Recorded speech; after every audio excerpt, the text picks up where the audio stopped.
had happened to me that hadn't happened to her yet. So yeah, it's always a shock. And I think it's why I try and avoid rereading. You know, I don't like to look at old family photographs. I just become sort of paralyzed and wind up sitting on the floor for hours. So it's the same thing. I was wondering what your ideas are about the enduring love of many people for Jane Austen and that engagement the world she created. Jane Austen? I love reading Jane Austen. I just adore it. I mean, for all sorts of reasons, but part of it is her sentences are so great. They're just so great, and they're so beautiful, and they're so smart. And again, it's that same thing of, you know, here are people who haven't been on this planet for hundreds of years, and how can I be so involved and so moved and so I get so much pleasure from the work. So I go back to Jane Austen quite often, actually, and I'm always just thrilled by. And you know, one of the pleasures of having less and less memory is that so I'm as if I'm reading it for the first time. So, God, this is really good. So I'm a huge Jane Austen. This is actually not a question, just something I wanted to share. The stories you told of your students who didn't know basic facts about the 20th century, history of the 20th century, basic facts about world literature, reminded me of another reason to read, and that is that we live in a deeply provincial age, one that's just totally focused on the moment, on the contemporary, and reading helps get me out of that. Reading helps connect me to the world beyond that. Absolutely, absolutely. And also, you know, I mean, it's a mystery to me how certain things have just fallen out of the history books. Have just fallen out of the history books. I mean, you know, what happened in Latin America during the 70s and 80s, even Vietnam to a certain extent. I mean, things that were just so much a part of my own growing up that I couldn't have imagined are not widely known and widely taught, but they're not, and they're not. So you're right. I mean, it seems extremely important for me, and you know, I never miss an opportunity to tell my students about these, and it's not their fault. I mean, if someone says to them, look this up or learn about this, they will. They're very eager, but it's just, you know, it's as if it happened on Mars. Really, they have so little sense of it.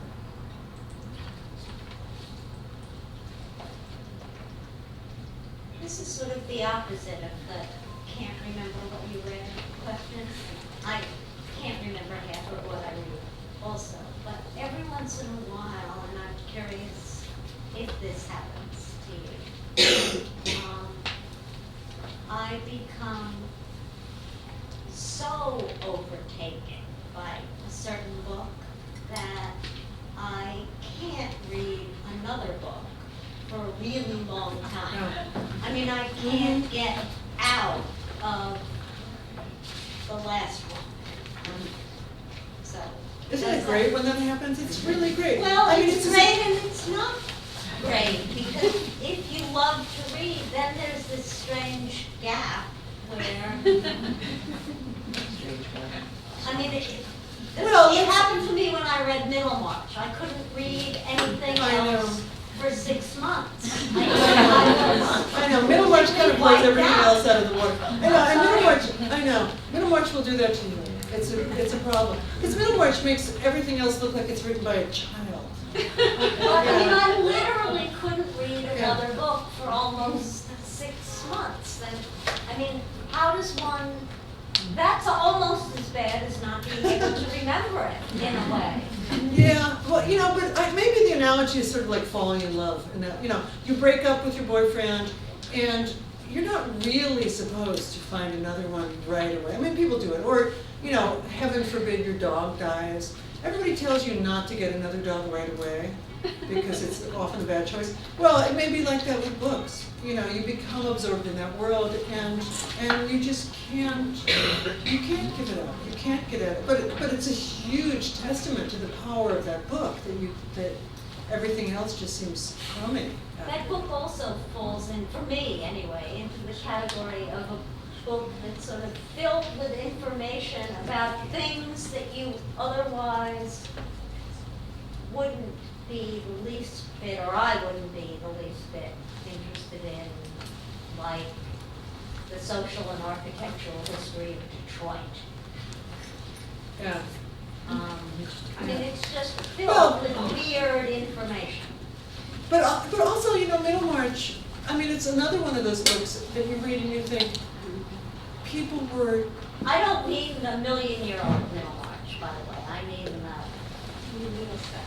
Yes, that's oh, you right. mean Middlesex?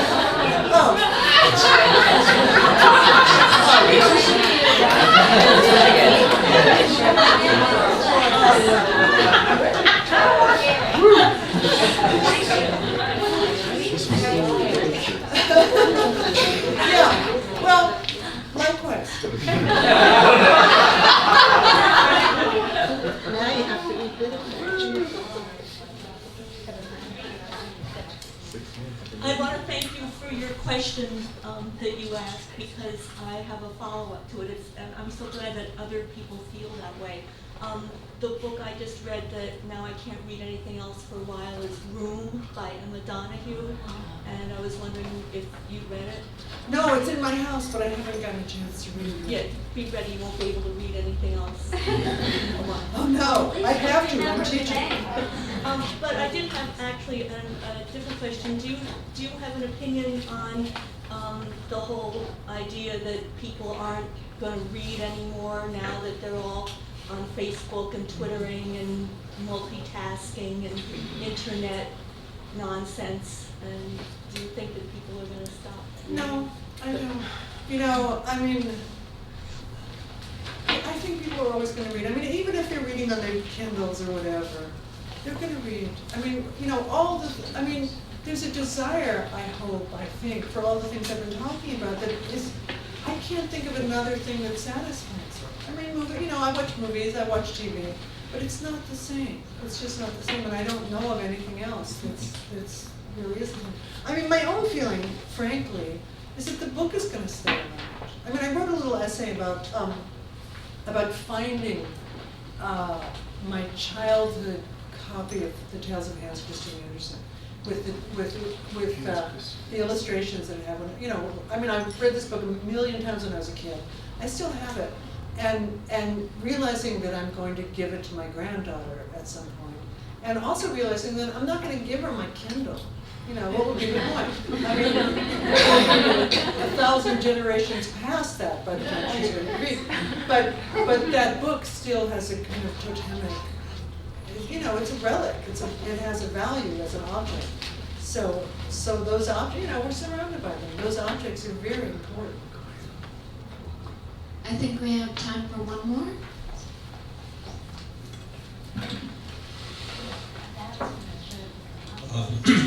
I just read something beautiful that you, just a one-page thing you wrote about Shiva Singer's Crown of Feathers. It was a short story. It was in an anthology about it.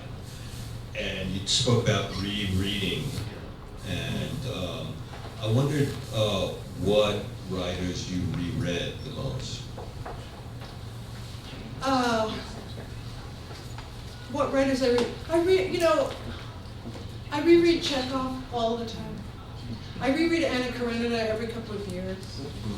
I reread Garcia Marquez. I reread Bolaño. I mean, also it's like, you know, I mean, it's different for every person, but there's after a certain point, you know what writers are helpful for you as a writer. You know, so Bolaño, I mean, I've been reading a lot of Bolaño, and I read 2666, which is 800 pages long, twice in one summer. Because I just couldn't, you know, I just felt that I'd missed so much the first summer. And I still, you know, one of the pleasures of teaching for me is that I get to reread these things, you know, that I've been reading for years. And I reread Hans Christian Andersen. I reread Henry Green. I mean, they're, you know, because again, and it's sort of what reading like a writer is about, you know, you learn which writers give you certain particular things. So I'll just go back to them again and again and again. I wish I had more time to reread. You know, I'd read, if my life were different, I'd reread Moby Dick every year or two. And, you know, and also they're, you know, one of the reasons they're classics is because they give you more each time you read them, or also in different stages of your life, you realize that they're about things that you could possibly have known about when you were younger, because you had experienced it yourself, or you had, you know. I mean, I always say that there's certain Chekhov stories that just shouldn't be taught to anyone under the age of 30. But, you know, like Lady with the Red Dog. I mean, there's a scene where Gurov looks in the mirror and he sees he has gray hair. And my students, who, as I hope I've said, I adore, you know, they'll read the story and go like, what's his problem? That's not gonna happen to me. So, but when you realize that it will, and it does, it's a whole different story. So, and you know, you can't know that when you're 20. So, you know, I reread all the time, and as I said, I wish I had time to reread more. So on that note, I'd like to thank Francine.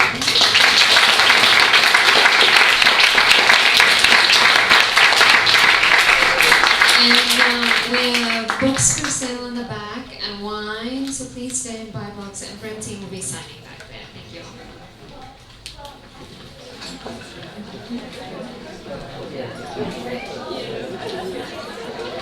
you.